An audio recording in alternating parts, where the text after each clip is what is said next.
Ahlan wa sahlan na marhaban mpenzi mtazamaji, assalamu alaikum wa rahmatullahi wa barakatuh. Natumai mzima buheri wa afya. Jina langu ni Haifa Muhammad na karibu katika kipindacho Pewa Asubuhi ndani ya kitengo afya na ustawi. Alhamdulillah mpenzi mtazamaji, leo tumeweza kupata mgeni mwingine ambaye atajitambulisha, tutamfahamu yeye ni nani. Mashallah, ukiangalia ni kijana kama sisi. Sasa hiyo pia itakupa motisha wewe kama kijana uko nje kujua ni nini unaweza kufanya ili uhakikishe kwamba unahakikisha kwamba jamii iko vizuri. Na inshallah katika mada yetu ya leo tunaenda kuangalia kuhusiana na watoto, Foundation of a Child's Mental Health. Kuangalia pia hao watoto waweza kuwa labda tunasema mtoto yuko sawa lakini hatujui anapitia jambo gani, na tukirudi kwake tuweza kufahamu mengi na mengi zaidi. Karibu sana. Asante. Habari ya asubuhi. Asante sana. Karibu sana. Niko mzima. Kwa majina naitwa Stacy Anunda. Mimi ni mwana saikolojia na I'm also the co-founder of Canopy Bridge Wellness. Nafurahi sana kuwa hapa leo. Karibu sana, karibu sana. At least ni furaha kuwa na mtu ambaye ama kijana ambaye ameanzisha yani ako katika nyanja tofauti ambayo pia ukiangalia ni vijana wengi ambao hawako hapo ndani. Lakini tukiangalia na teknolojia sasa hii wengi vijana wanazidi kuhamasika na kuwa kipaumbele kuangalia kwamba mental health ama afya ya akili ni kitu ambacho ni muhimu sana. Karibu sana. Asante. Na tukielekea katika mada yetu ya leo Stacy, ni kwamba tunataka kufahamu Foundation of a Child's Mental Health. We want to know this child. Ili tumweke katika environment ambao ni nzuri na yenye kufaa. Tunafaa kujua kwamba mental health yake pia ni important. How do we set that? Okay. So maybe we can just start with understanding what child mental health is. And child mental health tunaweza sema ni the way a child thinks, a child behaves, a child feels. Ni ile tu mambo ya undani. Kama anavyofikiria mtoto, how do you say, feel in different situations. How they behave after they feel something, how they regulate that behavior, and also how they relate with others in reference to the situations they are in. So one of the foundations zenye tunaweza ongelea when we talk about children is number one, how they relate with the people around them. You know, when we talk about mental health, I think most of the time we want to think about counseling, psychology, nini, mambo mengi sana, and we forget that at the core mtoto foundation yake ya kisaikolojia inaanzia nyumbani na wazazi au their guardians, whoever is raising them. We call them caregivers. So kama mtoto wako mchanga ambaye anamwangalia ni mamake, babake, nannies, shangazi, whoever, those are the people who set the foundation for how this child will view the world. And that's the foundation of a child's mental well-being in general. Mashallah, that's good. Na ukiangalia nini mtoto akikua, kuna ile labda huyu mama anafaa kuplay part gani ama mzazi anafaa kuplay part gani kuhakikisha kwamba huyu mtoto mental health yake inakuwa vizuri, kwa sababu at the end of the day tumesema kwamba inaanzia pale chini. Sasa hawa wazazi wanafaa kuplay role gani? Okay. So I think we should also know that at home mtoto hainteract na mzazi peke yake. Ata-interact na watu wengi. I know families are different and there are different family settings. There are places where it's only maybe a single parent who's raising the child. There are others where it's two parents and their siblings. Kuna wenye wako in extended family situations where you find there's the mother, the father, siblings, aunties, uncles, grandparents, and all that. And we have to understand that we have to work together in order to ensure that this child grows up in a way that is healthy. So first of all, we need to understand the child. While you're relating with a child, how relate nae kama mtu mzima. This is someone who is new in the world. Unajua vile mtoto anakuja, unaambiwa anakuja hajui chochote, hajui kutembea, hajui kuongea, kula tu labda na kulia. So we have to understand how a child communicates, how we meet that child's needs. So for instance, when a child, what tunasema the foundational time ambapo mtoto anakuwa is between age 0 to 5. Hapo ndipo akili inakuwa zaidi kuliko time yoyote. So when a child is 0 to 3 years old, this is when they're starting to understand the world and how they relate to the world. The child 0 to infancy hapo, 0 to 1. Mtoto anaweza zungumza, anaweza communicate through kulia, maybe kupoint, kununguna, vitu kama hivyo. And you know, I think pia kuna ile the notion that in African settings there's a way children are raised, and then in Western settings there's a different way children are raised. And it is really good to understand the cultural nuances behind that. But pia at the core of it, mwelewe mtoto. Akilia, most of the time when children are very young, I know there are some times where a child might cry and the first thing the parents want to do is, mbona unalia? You want to shout at them, you get frustrated, and it's understandable. True. Sometimes it's overwhelming, and that's why you require a support system. Really? But you need to understand wewe ndo mtoto anategemea. So when they cry and they need food, tuseme, the way you respond is how that child is going to relate to the world. So if whenever they cry and they need something, they need food, they need their diaper changed, they're hot and they need to be cooler, they're cold, they need something warmer. And every time they cry, their needs are met, they come to understand, oh, when I communicate, eventually my needs will be met, even as I grow up. But when they are met with maybe neglect or disdain or kuna kelele mingi sana, anaanza withdraw. The child understands when I express my needs, then that means that kuna kitu wrong. So they will just hold it in.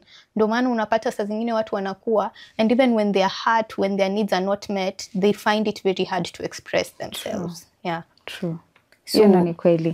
Kwa sababu ni very ni watoto wachache sana wako na ile nia communicate. Hiyo inanileta ule upande wa kwamba can attention, ile ukitoa attention yako kwa mtoto inaweza sababisha mental health yake kudorora, kuwa mbaya. Yeah. So that is true to some extent. I feel like kuna pia hii, you know, sasa vile mental health imeanza kuwa sana. Naona tunaingiza mambo mengi sana kila mahali.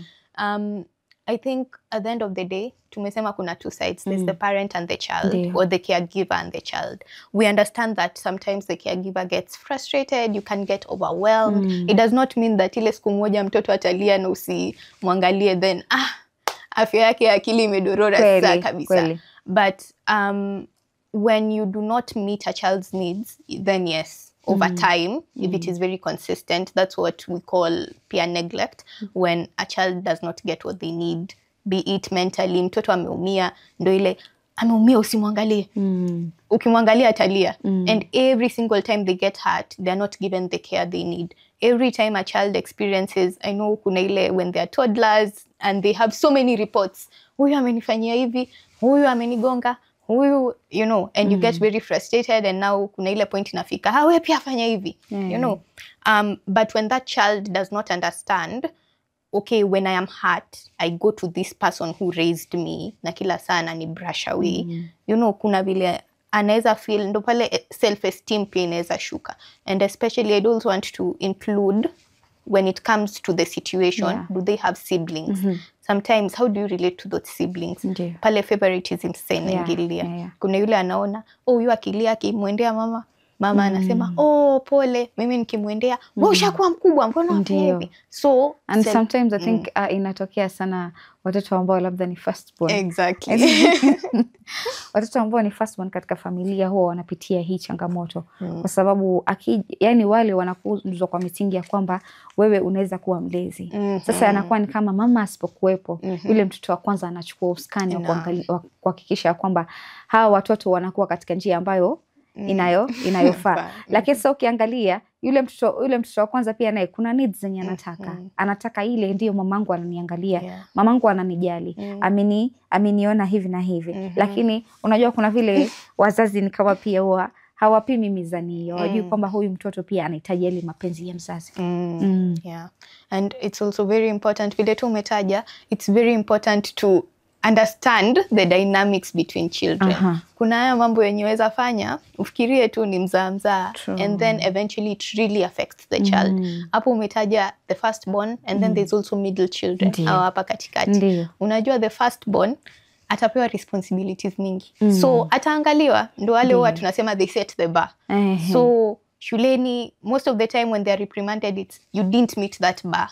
Unaonyesha wenzako nini? So sometimes they might feel very Ni kama wao ndio wako example. Exactly. Ni burden kubwa kuwekea mtoto. You know, at the end of the day, there's a parent and there's a child. Whether yeye ni firstborn, yeye ni mkubwa, bado yeye ni mtoto wako. So you have to meet their needs.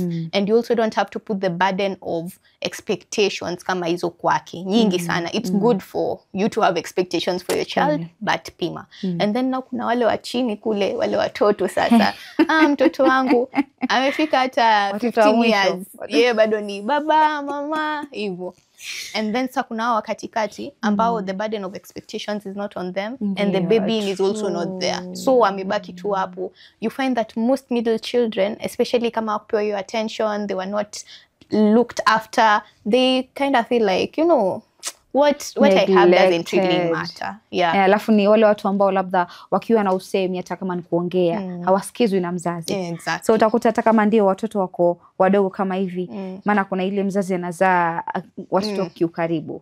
So utakuta labda huyu wa katikati hapati ile attention kuliko yule wa tatu ama ni wangapi, kwa sababu ya mwisho wa siku ni kama hayuko upande huu na hayuko upande huu. Yani uko pale pale. Sasa hata akisema lake inakuwa ngumu sana yeye kusikizwa. Maana pia watoto wako na way of communicating. Ndio atakuja kwambie mama mimi fulani amenipiga. Alafu unamwambia mtoto ushakuwa hivyo, mbona ukumpiga wewe? Sasa alikuwa anataka labda ile kumbatia, usijali mwanangu nini na nini, lakini haipati. Exactly. And that's the thing pia, wajua, the way we relate with children really affects how they relate with each other and their world. Hivyo unajua foundation ya mtoto yaanza nyumbani. Ama anapolelewa. Mtoto anapolelewa ndo nyumbani kwake.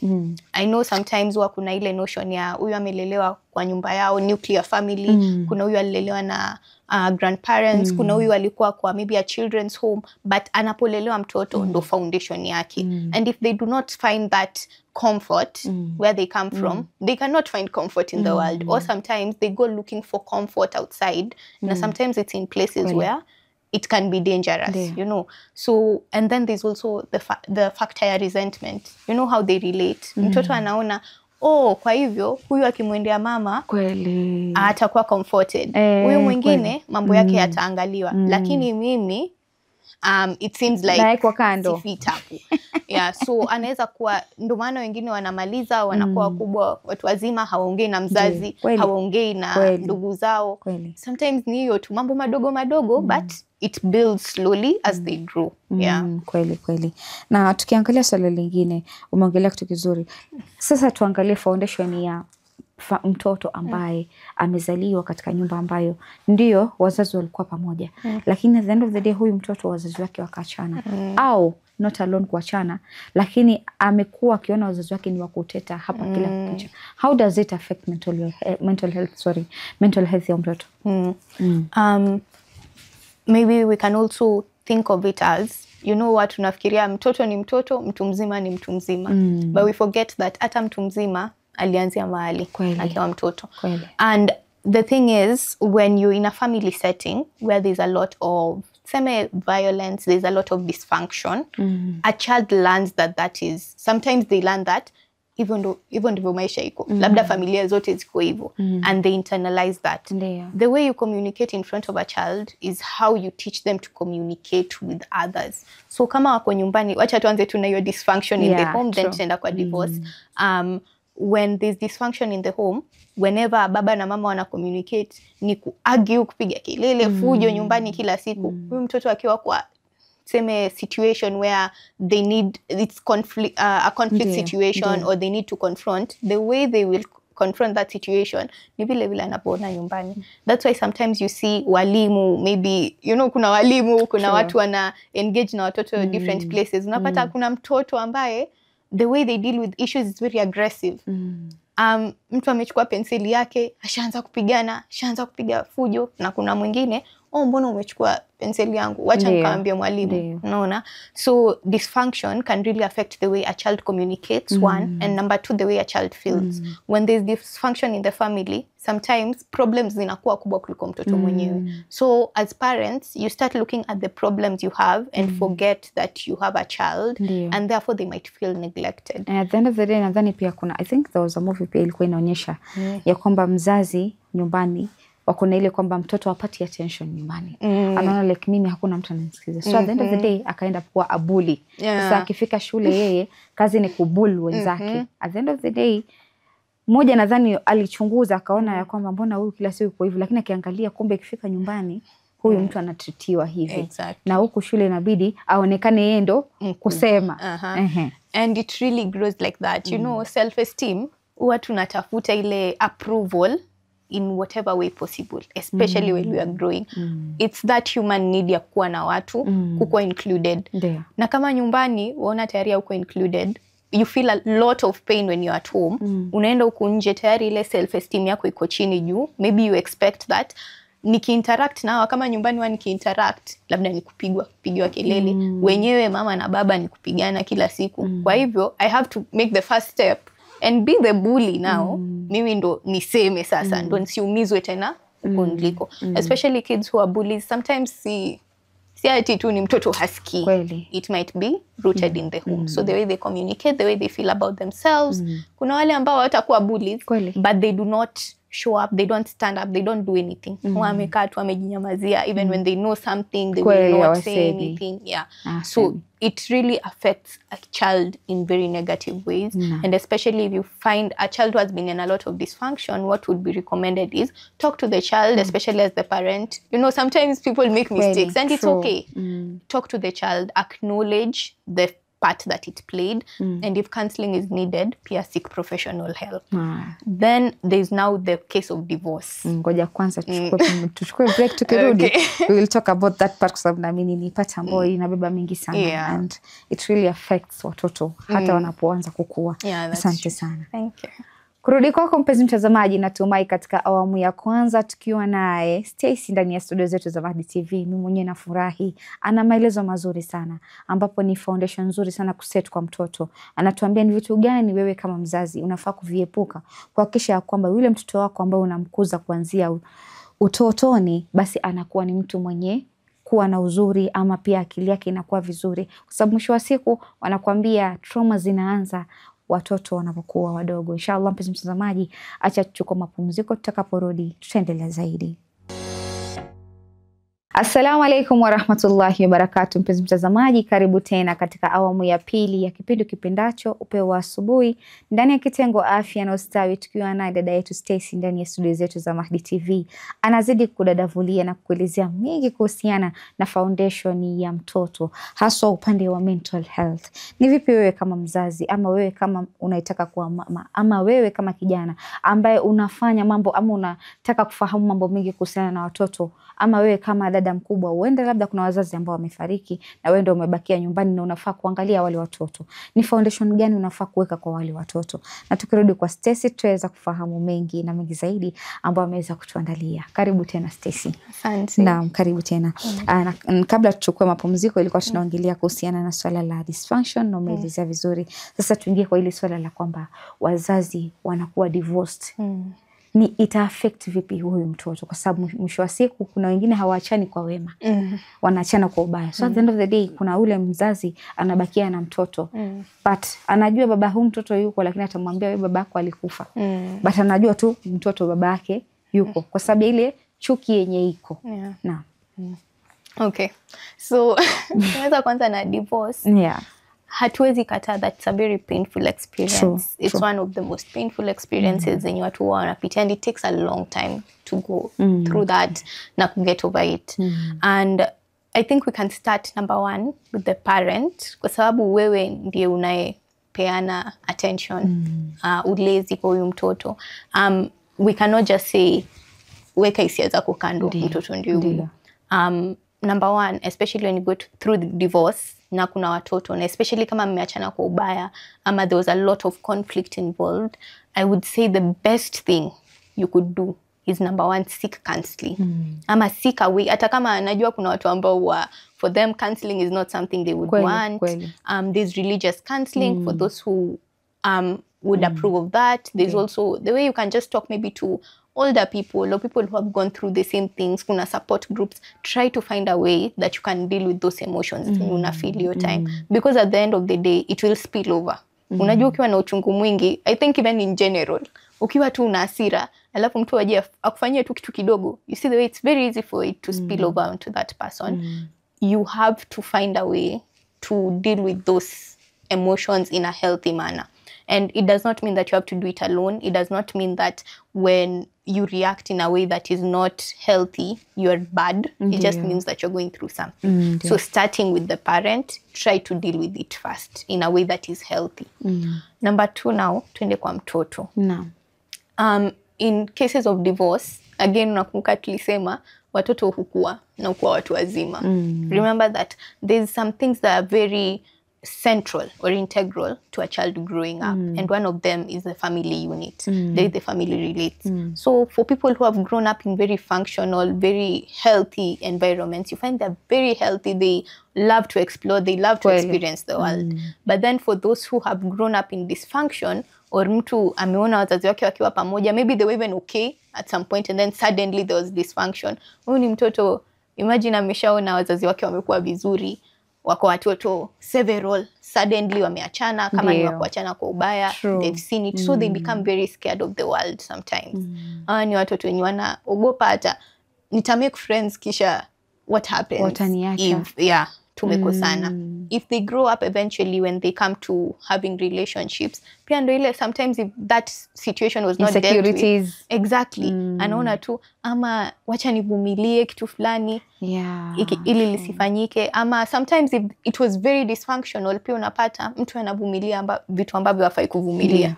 So kama ni abusive relationships, anakaa hapo akifikiria, okay, maybe this is what I'm supposed to do, pia mimi nisiachane ama tusiachane. Sometimes unapata labda mama baba waliachana juu it was very dysfunctional, maybe mama akaamua I can't do this anymore, mama baba akaamua siwezi, acha nitoke, and then the aftermath was very painful for the child. So maybe waliachana, if maybe let's just take an example which is more common, mama abaki na watoto, and then the economic state inakuwa very hard. And the child starts thinking, okay, maybe if they had stayed together, this would have been better. So they will apply it to their lives later on if it is not dealt with. Number 2, there's also the fact that some children really internalize it and think that it's their fault. Especially if, I know there's this thing where parents fight and they say, kama huyu mtoto mjinga kama mamake, nini kama babake, vitu kama hivyo, especially wakati mtoto amefeli shule. Ama I don't know, sijui kwa nini, kwa sababu inakaa ni kama tabia wanaume wako nayo, kwa sababu siku zote mtoto akiwa mzuri ni wa baba, lakini akiwa mbaya unasikia mamake pia alikuwa hivi, ambao huyu amezurura kama mamake pia alikuwa hivi kuzurura, kwa unapenda tu kuzurura kama mama yako. So at the end of the day inamuuma kiundani, mbona mimi nafananishwa? Exactly. And they internalize it. Kumbuka, eventually when it comes to the breakup ikifanyika, separation, divorce, the breakup, mtoto anaanza kufikiria yale mambo yote sasa. Labda pia mimi wakumbuka mama akiambiwa nazurura kama yeye, sisikii kama yeye, mjeuri kama babangu, labda ndo maana pia mimi nimechangia kufanya waachane. So, ama pia utakuta maskini mtoto anafikiria, maana labda utakuta ndio wako na siblings, alafu labda wakuja wamwambie like, unaona mama na baba wameachana, mimi nashuku wewe umekuja na nuksi zako, maana wewe ulivyokuwa hauko katika hii dunia walikuwa wako sawa. Sasa mwisho wa siku ule anajilaumu, kwa hivyo mimi hii dunia nimekuja nikasababisha mama na baba waachane. Exactly. So vile we deal with situations like that must be very sensitive. Kumbuka mtoto wajua kuna ile common sense, vile watu wanasema common sense, mtoto ndo anaelewa, anaanza kuelewa maisha. Kwa hivyo when things like this happen and they are very integral, jaribu kuzungumza na mtoto, mpeleke polepole, mueleze, especially if it is possible. At the end of the day, nyinyi ndo wazazi na huyu mtoto ni wenu. Hata mkwe na bad blood between the two of you, you have the responsibility to make sure that this child is okay. So even if these things happened in front, especially when you're arguing, I'd say try to avoid doing it in front of the child, and try to avoid including the child in that conversation, because at the end of the day ana internalize, nandu ana learn. But if it happened, it's okay, learn to apologize to your child too. Vitu kama hivi sometimes ni vigumu na vinafanyika, but apologize to the child. If separation is necessary and now you're separating, include the child in that conversation. Mwambie tu, maybe it's not working out. Mjue vile mtamweleza in a way that they understand. Umweleze kuwa anapendwa bado na mama na baba. Even though maybe hatutakuwa tunaishi pamoja, we still care about you. Ndo ajue tu, at the end of the day, they're still my father, they're still my mother. Kweli. And then kuna ile kitu yenye mmesha divorce and then naanza, babako ajua alikuwa hivi, mamako ajua alikuwa hivi. Pia avoid that. At the end of the day. Tena acha, ujue kuna wanaume wako na afadhali. Hapo naweza tetea mwanaume kwa sababu ako na afadhali. Mwanamume si mtu ambaye atataka kukumbuka yaliyopita. Yeye anaacha apite. Lakini sasa mtoto wa kike. Kuna sisi wanawake. Yaani ni breed nyingine tofauti. Hata wenyewe wana saikolojia wanasema kwamba unajua mwanamke kusahau ni ngumu. Yeye ni mtu anaweza kumbuka hata kitu uliomfanyia miaka 10 iliyopita. As long as ilistick kwa akili yake na anajua hii kitu ilimuuma, hata kama alikusamea ataikumbuka. Sasa mtoto akifanya makosa utasikia babako alikuwa hivi na hivi na hivi. Unaona sasa? Hivi ndio ilifanya mpaka tukaachana. Sasa mwisho wa siku pia inampa ile mtoto shauku. Mbona kila saa mama tukifanya hivi anataja vitu vilivyopita. And then also remember that's a very painful memory for them. Kwa hivyo ni kuchimbua kidonda kila siku. Babako alikuwa hivi hivi. Na mjue mliachana. Kwa hivyo mtoto anakumbuka hata waliachana. Ama mimi pia, especially watoto wakiwa wachanga sana, 10 years and below, hata 13 tuseme and below. Kila siku amkumbusha, babako alikuwa hivi hivi, mamako alikuwa hivi hivi. Imagine kama wewe na mamake na mliachana. Sasa you feel aje huyo mtoto? Sasa yuaona, haya ama mimi pia nitaachwa. Ama I'll be forgotten, I'll be disowned. Mambo gani? Unaona? So after the child growing into being themselves, they attach to something very bad. Na unapata they lose that confidence in themselves. So kitu kama hiyo ni wacha tuseme tu, you heal first as the parent and then you just treat your child with love. Usipeleke mtoto ile trauma yenyewe kwa nayo. Which most parents wana rely sana kupelekea mtoto trauma kama wanataka wasafi wote. So umeongelea kitu kizuri kingine ambacho ni apologizing. How can parents bring themselves to apologize to children? Kwa sababu ili jambo ni nyeti sana. Ukiangalia wazazi wengi they don't want to apologize to their children. Wako na ile kwamba notion ya kwamba sisi ni wakubwa, why should we apologize to a child? Not knowing anamfundisha pia yake kuwa hata kama makosa amefanya, apologizing is there. Kwa sababu mwisho wa siku hakuna mkamilifu. True. And that's the thing. Again, remember children are human beings. Mtoto si species yake, na kuna watu wazima ambao ni wanadamu. Mtoto ni mwanadamu mdogo, ana learn. And the way I'm sure haungetaka mtoto wako kufundishwa vitu vingine nje na wewe mwenyewe humfundishi. The best thing you can do is to start apologizing to your child when they are very young, so that they can understand when a mistake happens, it is human, it is okay, and they can even come say, nilifanya hili, I am sorry. Nilifanya hili, I'll take the consequence. You know, again, apologizing does not mean, I think pia for parents who ni ile nikionyesha mtoto that I apologize every time, I lose the power there. Nakuwa tena mimi si mzazi wake, mimi ni rafiki yake, mimi ni age mate. But at the end of the day, vile umesema tu, hakuna mkamilifu. We will always make mistakes. Hata wazee who make mistakes. Kweli hakuna mkamilifu. So it's very good when you make the mistake, come to a child. You know, again, it depends with the age.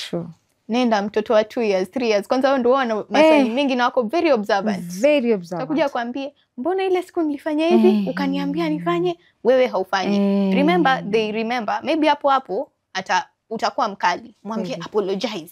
Na mimi ni mamako, sikufanyi hivyo. But ataenda nje, akosane na mwenzake, waanze kupigana. Juu hajui hiyo kucontrol. Hajui ku-apologize ama control kitu. Hiyo kujiregulate, especially in situations of anger and conflict. Hajui, and sorry is the easiest way to resolve conflict.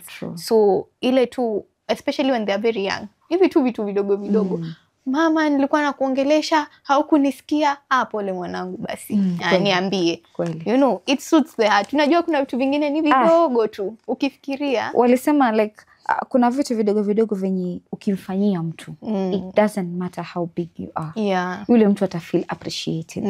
Na ni wachache ambao wana understand kwamba appreciating someone sio lazima mletee kitu kikubwa. The word sorry. inamfanya ajihisi kwamba kumbe mtu ananithamini. Yeah. Hiyo inatuleta kwa nini kwamba how do we create the closeness? Wale watoto wako very close with wazazi. So I was listening to something, a podcast, a Muslim, an Islamic podcast. Ilikuwa sheha fulani anaongelea vizuri sana, akasema like you should listen to a child. Be king. Ukimwona anaruka kwa kiti ama anakuambia baba niangalie, anataka ile attention ya kumwangalie. Akifanya makosa atakuwa rahisi kuja kukuambia like dad, I have done this. So how do we create, ama mzazi anaweza create ile closeness? Kwa sababu I mean ile bond ya mzazi na mtoto inafanya ule mtoto akili pia inakuwa anaona like baba yuko na mama yuko available. Yeah. Okay. Sasa hapo cha tuanze na ile juu unajua kuna wazazi wengi wani mimi ni mzazi mimi si rafiki. Kweli. Unaweza kuwa mzazi na ukuwe rafiki. Ndio. Wewe ndio rafiki wa kwanza wa mtoto wako. So make sure if anything happens, huyo mtoto the first person they can come to ni wewe. Kwa sababu mtoto atatafuta rafiki. Mtoto atatafuta mtu wa kuzungumza naye. Kama si wewe, kama si mama, si baba, si ndugu, atatafuta mtu. Hilo linatokea hata kwa sisi ambao tumekuwa sasa hivi. Kwa sababu if kama hujaipata a father's love, a girl child ataenda kutafuta kama akienda kwa na boyfriend yake, anaona this person loves me so much. My dad hajanipa the love that I want. So huyu mtu atanipa ile love yenye nataka. So at the end of the day anajua yes, unamwambia tu you are on the wrong side because the religion haisemi ufanye hivi. Inakwambia you wait till marriage, but at the end of the day unakuta like whatever she wanted hakuwaipata. Anaenda kuangalia nani? Kwa mtu mwingine. Na pia there's the modeling of a relationship. Mtu, you know, when you model only bad relationships ama very stressful relationships for a child, hataki hiyo relationship tena. Ana withdraw. But the first person mwenye atampea relationship yenye ana feel haya, kumbe anaweza pata, ataenda huko. But again, let's just go back to mtoto akiwa mchanga, anza hapo. That's the best time to start. Just communicate with them. Remember, mtoto akili yake haifanyi kama yako. Dunia yake ni ndogo. Anajua tu nyumbani, labda kama enda shule, hapo akienda kama msikitini, si tukisema akienda kanisani, that's the world they know. And they don't understand a lot. Niseme hawaelewi mambo mengi. So kuna vitu vingine wanaweza kuwa wanakuambia unashangaa, huyu naye, you know, there are things that unaweza ona they are very petty. They are very small. I don't know why it usually happens kwamba mzazi wa kike nurturing a child when ako kwa tumbo lake, atafanya kadri anavyoweza kwamba kuhakikisha kwamba huyu mtoto anakuja vizuri katika dunia, anakuwa vizuri. But at the end of the day, akishakuja duniani, there are some things ambazo wanasahau, which they usually say nurturing starts from the pahali exactly mtoto kabla hajafika, kwa sababu hapo utajua ni vipi ni mimi nitakaa na huyu mtoto. So it's very important to learn to just talk to them. Na kwa sababu dunia yake ni ndogo, kuna vitu ambavyo unaweza kuona ni vidogo sana kwako, but kwake ni vitu vikubwa. So mtoto amekuja, ameumia kidogo, unamwambia nenda, that's not a big deal. Huyu mtoto tayari anaona kwa hivyo siwezi sema. So imagine when that big deal happens, atajua lini ni big deal. Unajua, hivi vitu vidogo tu, sometimes we say it's the little things that build a child. Si ati kwa sababu siku moja kitu kubwa, jambo kubwa litafanyika ndo atajua, naweza kumwendea mama. Ni hivi vitu vidogo kila siku akisikia njaa anaweza kuja mwambie mama, mama nasikia njaa, wataka nini? And then also including children in decisions, age based again. Maybe amefika ile age yenye kila siku wamuogesha, amvalisha. Haifika miaka 2 3, weka nguo 3 4 hapo, mwambie ungetaka kuvaa gani. You know, and I feel like so my opinion matters. Naweza kwenda kwa mama nimwambie kitu fulani na nisikize. When they are hurt, tell them. Kuna ile ambayo mtoto anafanya makosa, the first thing you do ni uanza kumkaripia, unaanza kumpigia kelele. Sometimes just ask, mbona ulifanya hivi? Children have reasons. They might seem very insignificant or small to us, but they have reasons. So sometimes anaweza kuambia, nilifanya hivi kwa sababu ya hili. Na uone kwako ni mbona ungefanya hivyo, but just listen to them and acknowledge. Kuna ile kuvalidate. Mama nilifanya hivi. Ulipigana shule, mbona ulipigana? Tayari umeshaanza. Umepigana, nilikwambia usipigane. Labda alipigwa kwanza, ujui. Hapo ndo unasikia alikupiga kwanza, next time fanya hivi. At least ameshaelewa. Thank you so much. Asante sana Stacy. I don't know kama kuna maneno ambayo ungependa labda maybe kuambia mzazi ili aweze kuelewa what foundation kwa mtoto, ama kuna wasia maybe you'd love kuwapa mtu ambaye labda anaanza ile ulezi ama nini? Maybe I just say as a parent, we do understand that parenting is not easy. It's a long journey. It's a difficult journey. Na watoto wafanani. Unaweza pata mtoto mmoja, the people who say this is an easy kid, this is a difficult kid. But sema tu watoto wafanani na watoshani. Na again, pia capacity yako inaweza pungua na izidi sometimes. Maybe one thing I would say is get a support system. Support system ni wale watu wanaweza kukusaidia when you feel low. Hata as mzazi, wewe bado ni mwanadamu. Kuna zile siku uko stressed sana. Kama kuna mama na baba, mjue ambapo mtabalance. Siku moja huyu anaweza show up kuliko mwingine, siku nyingine hivyo, but mkumbuke at the end of the day, even though there are problems, even though your days can be rough, your child is still important and they're still growing and they still need you. So you have to find a way to do the best you can do for them. Thank you so much Stacy. Asante sana kwa kuwa nasi kuanzia mwanzo hadi mwisho. Ni furaha na nashukuru Mungu azidi kukubariki ili tuweze kuwa na wewe zaidi ndani ya studio zetu na kipindi hiki ili uweze kufaidisha mtazamaji. Asante sana. Kurudi kwako mpenzi mtazamaji, natumai katika awamu ya pili tukiwa na Stacy ndani ya studio zetu za Mahdi TV umeweza kufahamu mengi ambayo ameweza kuiangazia. Binafsi nimeweza kufaidika na mengi sana. Na tumeweza kuinteract kama ulivyoona, ni kitu ambacho kina uhakika na ni kitu ambacho kina umuhimu sana hasa katika jamii ambao tunajua tunaelekea kuangalia Gen Alphas. Gen Alphas nakwambia sasa kama watakuwa ni rahisi kuhandle. Sasa inafaa ujiprepare wewe kama mzazi ama wewe kama kijana kujua how utahandle kid ama mtoto wako, kwa sababu malezi ya millennials na malezi ya Gen Z na malezi ya Gen Alphas ni vitu viwili tofauti. Yani ni vitu viwili tofauti. Inafaa uwe na ule unini kwa sababu ni watu ambao sasa hivi wanakuzwa na ile akili ya kufikiria, wajue is this right ama hii ni wrong. Inshallah mpenzi mtazamaji, kufikia hapo sina mengi ya kusema isipokuwa ni kukwambia masala.